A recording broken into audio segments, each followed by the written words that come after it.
Bonjour à toutes et à tous et bienvenue sur votre chaîne d'information régionale, l'actualité en images en 8 minutes de ce mardi 10 juillet. Comme d'habitude, on commence par vos prévisions météo avec d'abord pas mal de nuages quand même prévus pour cette fin de journée, en tout cas pour cet après-midi et jusqu'à ce soir des perturbations nuageuses qui vont s'enchaîner jusqu'à demain matin.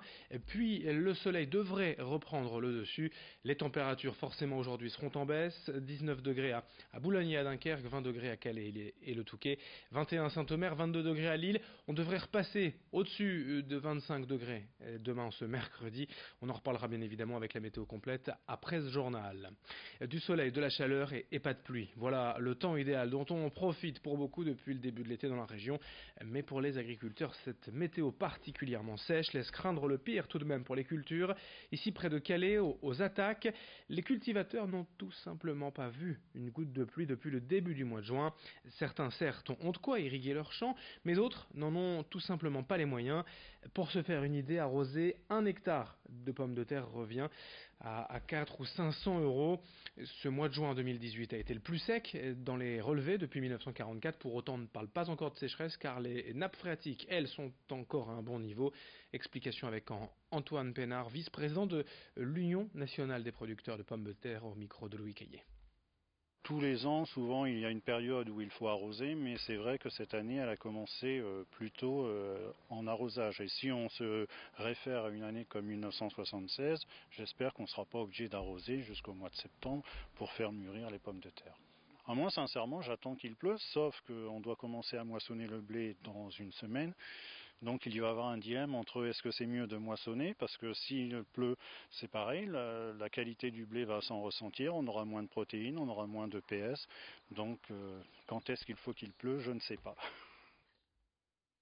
Autre information, autre sujet récurrent dans l'actualité est lié à cette météo d'ailleurs, la pollution de l'air. Alors certes, hier, l'air était jugé excellent si l'on en croit les indices Atmo Nord-Pas-de-Calais.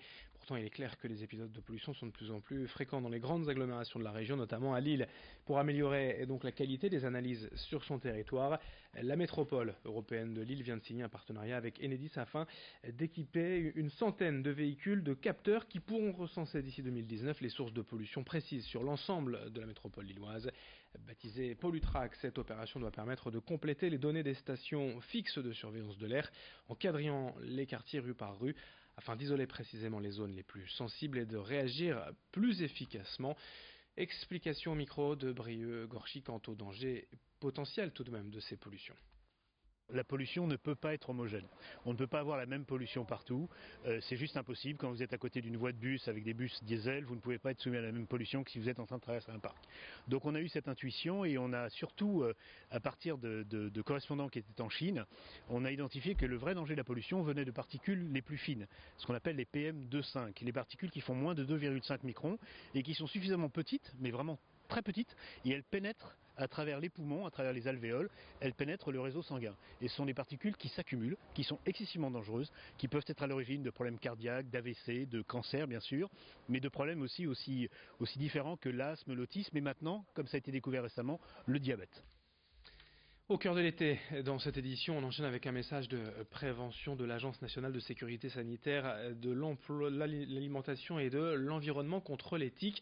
Vous savez, ces petites bêtes que l'on trouve souvent en forêt ou en hautes herbes et porteuses de la maladie de Lyme. Elles peuvent en effet nous transmettre une maladie infectieuse aux graves conséquences. Estelle Dargent est avec nous en plateau pour tout nous expliquer à ce propos. Avec le retour des beaux jours, certains d'entre vous vont en profiter pour faire des balades dans la nature, en forêt, pourquoi pas, ou dans les parcs. Mais soyez vigilants aux tiques qui transportent la maladie de Lyme. D'ailleurs, selon les dernières données du réseau Sentinelle, en 2016, 55 000 personnes ont été touchées par cette maladie. Alors la maladie de Lyme, elle peut provoquer des troubles articulaires ou neurologiques.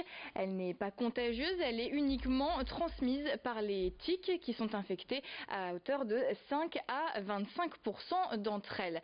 Cette maladie est difficile à identifier car elle possède les mêmes symptômes que d'autres maladies, la maladie d'Alzheimer par exemple ou encore la sclérose en plaques. Alors que faire pour s'en prémunir? Eh bien déjà, lorsque vous faites vos balades en forêt, n'hésitez pas à porter des vêtements longs par exemple, et puis après chaque sortie à risque, n'hésitez pas à bien regarder sur votre corps, à fouiller pour trouver ces éventuels tiques et les retirer très rapidement à l'aide d'un tire-tique que vous trouvez tout simplement en pharmacie. Et si dans le mois qui suit la piqûre, une plaque rouge se forme, une plaque rouge en forme d'anneau, eh bien n'hésitez pas dans ce cas à consulter votre médecin. Dans le reste de cette édition également à Saint-Omer, on vous annonce la réouverture mi-septembre du Moulin à Café, le théâtre à l'italienne construit en 1841, fermé depuis 1973. Il est en travaux depuis 3 ans.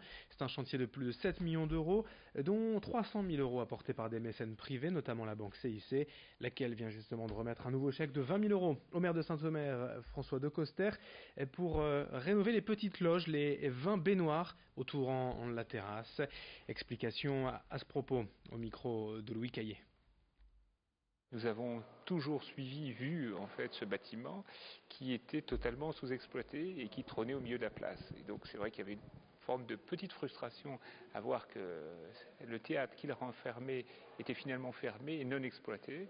Et donc dès lors que nous avons été informés de ce projet et que la mairie nous a sollicité, nous avons répondu assez rapidement, positivement, pour pouvoir accompagner ce projet de rénovation et de réhabilitation et surtout au fond de rendre ce bâtiment aux Audomarois alors qu'on ne pouvait en faire finalement que le tour. Et puis on termine ce journal avec une idée de sortie jusqu'à dimanche, une invasion de nains de jardin au parc Mosaïque à Houplan-Couanne. Comme tous les étés depuis l'ouverture en 2004, l'exposition Ninvasion a pris possession du jardin des cultures. Plus de 1000 nains sont ainsi éparpillés dans ce domaine de 33 hectares, des nains de toutes les cultures préparés par des décorateurs mais aussi par le personnel du parc et aussi par le public. Un jury de designers pourrait même récompenser le plus joli de ces nains. C'est à découvrir au sein du parc Mosaïque à Houplan-Couanne. On en saura plus d'ailleurs tout à l'heure lors du prochain quart d'heure et de notre prochaine édition. Restez avec nous. Fin de ce journal. À suivre donc bien évidemment d'autres infos dès le prochain quart d'heure, dans moins de 8 minutes, un nouveau journal. Très belle journée à toutes et à tous.